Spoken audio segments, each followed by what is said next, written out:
नमस्कार, सुप्रभात, good morning Bihar. स्वागत है आप सभी का। आप इस समय देख रहे हैं मगध संवाद। मैं आपके साथ हूं सुनील बॉबी। हम आपको बिहार के हर खबरों से कराएंगे रूबरू, चाहे वह सरकार की बात हो या जनता की सरोकार की। आज हर खबरों को आपको बताएंगे। पहले शुरुआत करते हैं बिहार की ताजा व बड़ी खबरों के साथ। बिहार समाचार में आज की बिहार की खास खबर। 2 से 13 फरवरी तक इंटर, 17 से 24 तक मैट्रिक की परीक्षा। बिहार विद्यालय परीक्षा समिति ने घोषित की 2021 की इंटर व मैट्रिक परीक्षा की तिथि। जनवरी में होगी प्रैक्टिकल की परीक्षाएं। बिहार विद्यालय परीक्षा समिति ने इंटर व मैट्रिक की वार्षिक परीक्षा 2021 की तिथियों की घोषणा कर दी है। अगले वर्ष 2 फरवरी से 13 फरवरी तक 12वीं और 17 से 24 फरवरी तक मैट्रिक की परीक्षा आयोजित होगी। बिहार विद्यालय परीक्षा समिति के अध्यक्ष आनंद किशोर ने बताया कि वर्ष 2021 में इंटर की परीक्षा दोनों पालियों में आयोजित होगी। प्रथम पाली की परीक्षा 9:30 बजे से 12:45 तक आयोजित होगी। वहीं द्वितीय पाली की परीक्षा 1:45 से 5 बजे तक आयोजित की जाएगी। इंटर की पालियों की परीक्षा 9 जनवरी से शुरू होकर 18 जनवरी तक चलेगी। वहीं मैट्रिक की परीक्षा 17 फरवरी से 24 फरवरी तक आयोजित किए जाने की तैयारी है। फिल्म एक्ट्रेस रिया चक्रवर्ती को मिली जमानत। सुशांत सिंह मौत मामले में बॉम्बे हाई कोर्ट ने अभिनेत्री को 28 दिनों की जेल के बाद दी सशर्त जमानत। पासपोर्ट जमा करने का दिया आदेश। अभिनेता सुशांत सिंह राजपूत की मौत से जुड़े ड्रग्स रैकेट मामले में उनकी गर्लफ्रेंड रिया चक्रवर्ती समेत 3 लोगों को बॉम्बे हाई कोर्ट ने सशर्त जमानत दे दी है। हालांकि अभिनेत्री रिया के छोटे भाई सौविक चक्रवर्ती और ड्रग पेडलर अब्दुल बासित परिहार की जमानत याचिका खारिज हो गई है। रिया को 1 लाख रुपए के निजी मुचलके पर जमानत मिली है।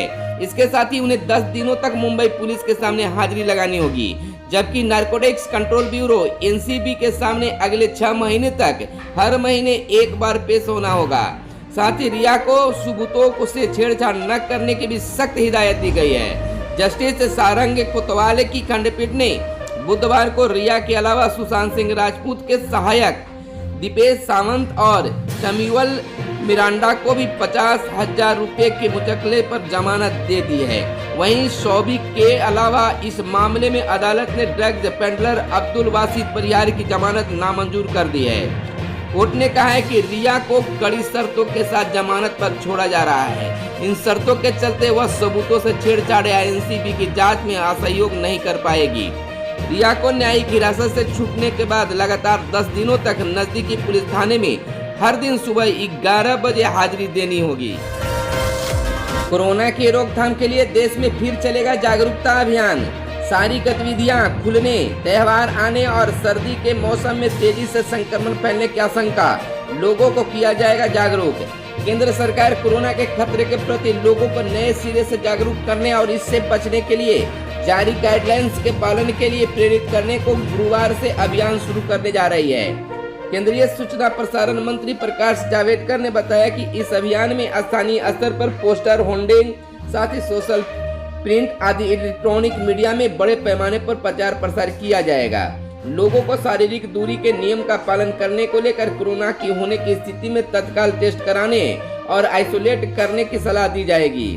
दरअसल देश के लगभग पूरी खुल जाने और साथ ही त्योहारी सीजन में कोरोना के तेजी से फैलने का खतरा बढ़ गया है। स्वास्थ्य मंत्रालय के वरिष्ठ अधिकारियों के अनुसार त्योहारों के दौरान लोगों के आपस में मेल मुलाकात से कोरोना के मामले बढ़ने के से साफ संकेत मिले हैं। चेहल्लुम पर भाईचारा सद्भावना बनाए रखने की गुजारिश। राज्यपाल फागू चौहान ने चेहल्लुम के अवसर पर बिहार वासियों से हजरत इमाम हुसैन और शोहदा ए करबला की शहादत को याद करते हुए सच्चाई और इंसानियत के रास्ते पर चलने की गुजारिश की है। राज्यपाल ने कहा है कि हजरत इमाम हुसैन और शोहदा ए करबला की शहादत सच्चाई के रास्ते पर चलते हुए त्याग तथा बलिदान का अद्भुत उदाहरण है, जिससे हमें समाज में प्रेम, भाईचारा, सद्भावना और शांति विकसित करने की प्रेरणा मिलती है। स्कूल कॉलेज 14 से 5 के बीच अपनी सुविधा से लेंगे इंटर की सेंटअप परीक्षा। राज्य में इंटरमीडिएट की सेंटअप परीक्षा 14 अक्टूबर से 5 नवंबर के बीच अपनी सुविधा अनुसार स्कूल कॉलेज ले सकेंगे। इस अवधि के सैद्धांतिक एवं प्रायोगिक दोनों ही विषयों की सेंटअप परीक्षा ली जानी है। बिहार विद्यालय परीक्षा समिति के अध्यक्ष आनंद किशोर ने बुधवार को बताया कि सेंटअप परीक्षा का रिजल्ट तय फॉर्मेट में सॉफ्ट कॉपी की सीडी तथा हार्ड कॉपी 12 नवंबर तक जिला शिक्षा पदाधिकारी के माध्यम से प्राचार्यों द्वारा अनिवार्य रूप से उपलब्ध कराए जाएंगे। उल्लेखनीय है कि पहले 14 अक्टूबर से 21 अक्टूबर तक सेंटअप परीक्षा का शेड्यूल था। पहले टेम्परेचर जांच फिर मतदान। बॉडी का टेम्परेचर 100.4 डिग्री से कम रहने पर ही वोटर वोट डाल सकेंगे। इससे ज्यादा टेम्परेचर रहने पर मतदान समाप्त होने के 1 घंटा पहले बारी आएगी। यह व्यवस्था विधानसभा चुनाव के वोटरों के साथ ही बिहार विधान परिषद के शिक्षक एवं स्नातक निर्वाचन क्षेत्रों के वोटरों पर भी लागू होगी। इस बाबत स्वास्थ्य निदेशालय के निदेशक प्रमुख रोग नियंत्रण लोक स्वास्थ्य पारामेडिकल डॉक्टर नवीन चंद्र प्रसाद द्वारा राज्य के सभी जिलों के जिला पदाधिकारी जिला निर्वाचन पदाधिकारी एवं सिविल सर्जन सह जिला स्वास्थ्य नोडल पदाधिकारी को निर्देश दिए गए हैं। कोरोना से बचाव के लिए मतदान केंद्रों पर बॉडी के टेम्परेचर की जांच की व्यवस्था अनिवार्य रूप से होगी। इसके तहत वोट देने के पहले हर वोटर के बॉडी के टेम्परेचर की जांच थर्मल गन से अनिवार्य रूप से होगी। वोटर के बॉडी का टेम्परेचर 100.4 डिग्री से कम रहने पर ही उन्हें वोट देने की अनुमति दी जाएगी। बॉडी का टेम्परेचर 100.4 डिग्री से अधिक होने की स्थिति में संबंधित वोटर को 15 मिनट तक विश्वास करने की सलाह दी जाएगी। उसके बाद पुनः उसके बॉडी के टेम्परेचर की जांच की जाएगी। टेम्परेचर 100.4 डिग्री से कम रहने पर ही वोट दे पाएंगे। स्नातक पार्ट 2 की परीक्षा अब 22 से। पटना विश्वविद्यालय के स्नातक पार्ट 2 की बीए, बीएससी और बीकॉम की परीक्षा अब 22 अक्टूबर को होगी। ये परीक्षाएं पहले 9 अक्टूबर से होनी थी। वहीं बीएड पार्ट 1 की परीक्षा की भी तिथि को आगे बढ़ा दी गई है। पहले परीक्षा 10 अक्टूबर यानी शनिवार से होनी थी। परीक्षा का शेड्यूल फिर से जारी किया जाएगा। परीक्षा नियंत्रक प्रोफेसर आर.के. मंडल ने बताया कि विश्वविद्यालय ने विधानसभा चुनाव को देखते हुए परीक्षा की तिथि बढ़ाया है। बुखार वाले अभ्यर्थियों को भी मिलेगा मौका। कर्मचारी चयन आयोग एसएससी ने आगामी भर्ती परीक्षाओं में खांसी व बुखार वाले अभ्यर्थियों को भी बैठने की इजाजत दे दी है। आयोग ने कहा है कि ऐसे अभ्यर्थियों के लिए अलग से बैठने की व्यवस्था की जाएगी। इसके लिए अलग कमरे रखे जाएंगे। इन्हीं कमरों में इनकी परीक्षा ली जाएगी। परीक्षा पूरी तरह से कंप्यूटर बेस्ड टेस्ट सीबीटी होगी। एसएससी ने अभ्यर्थियों को परीक्षा में सभी को सैनिटाइजर लाना होगा। चुनाव ड्यूटी से हटने के लिए करानी होगी मेडिकल जांच। बिहार विधानसभा आम चुनाव को लेकर तैनात होने वाले निर्वाचन कर्मियों को चुनावी ड्यूटी से हटने के लिए मेडिकल जांच करानी होगी। मुख्य निर्वाचन पदाधिकारी के कार्यालय सूत्रों के अनुसार माइक्रो ऑब्जर्वर, दंडाधिकारी, पीठासीन पदाधिकारी या अन्य मतदान पदाधिकारी जो असाध्य रोगों से ग्रसित हैं या दिव्यांगता के कारण ड्यूटी करने में असमर्थ हैं, उन्हें चुनाव कार्य से अलग करने को लेकर सभी जिलों में चिकित्सा जांच दल का गठन किया गया है। चिकित्सा जांच दल की रिपोर्ट के आधार पर ही उन्हें चुनाव ड्यूटी से अलग किया जाएगा। 30 स्टार प्रचारकों को चुनाव में उतार सकेंगे राष्ट्रीय दल। चुनाव आयोग ने स्टार प्रचारकों की संख्या पर लगाई लगाम। गैर मान्यता प्राप्त पंजीकृत राजनीतिक दलों के लिए 15 स्टार प्रचारकों की संख्या निर्धारित। चुनाव आयोग ने कोरोना महामारी के दौरान चल रहे भविष्य के चुनाव के लिए स्टार प्रचारकों से संबंधित मापदंडों को संशोधित किया है।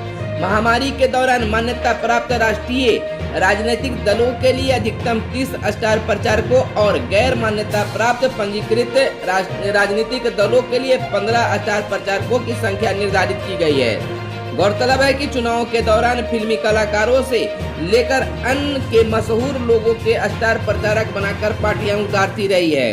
कोरोना के मद्देनजर चुनाव आयोग से लेकर अब नया नियम जारी कर दिया गया है। इससे पहले कोरोना काल में चुनाव कराने के लेकर आयोग ने बीते 21 अगस्त को विस्तृत दिशा निर्देश जारी किए थे। ये दिशा निर्देश बिहार विधानसभा और अन्य उपचुनावों के लिए जारी की गई थी। अब उम्मीदवार सिर्फ 5 लोग डोर टू डोर कैंपेन में हिस्सा ले सकेंगे। उम्मीदवार जनता की राशि ऑनलाइन भर सकेंगे। पब्लिक मीटिंग और रोड शो की अनुमति गृह मंत्रालय और राज्य के कोरोना पर दिशा निर्देशों को अनुसार ही मिलेगी। बिहार इलेक्शन 2020 वोटर कार्ड नहीं है तो न हो परेशान। इन 12 दस्तावेजों की मदद से कर सकेंगे वोटिंग। अगर आपकी उम्र 18 साल या उससे अधिक है तो आपको वोट डालने का अधिकार है। ऐसे में अगर आपके पास वोटर कार्ड नहीं है तो परेशान न हो। दरअसल बिहार विधानसभा चुनाव में वोटिंग के लिए अगर मतदाता पहचान पत्र भी नहीं है और वोटर लिस्ट में नाम जुड़ चुका है तो आप मतदान से वंचित नहीं रहेंगे।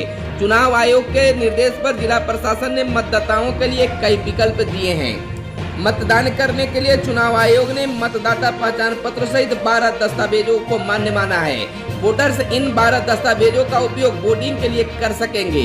इन डॉक्यूमेंट्स में पहला मतदाता पहचान पत्र, पासपोर्ट, ड्राइविंग लाइसेंस, सर्विस पहचान पत्र, passbook, pan card, smart card, MNREGA job card, स्वास्थ्य बीमा कार्ड, पेंशन दस्तावेज जिसमें फोटो लगा हो, सांसद, विधायक और विधान परिषद सदस्यों को जारी सरकारी पहचान पत्र, 12 आधार कार्ड और ये 12 विकल्प हर मतदाता के लिए उपलब्ध रहेंगे। खबरों में आज बस इतना ही।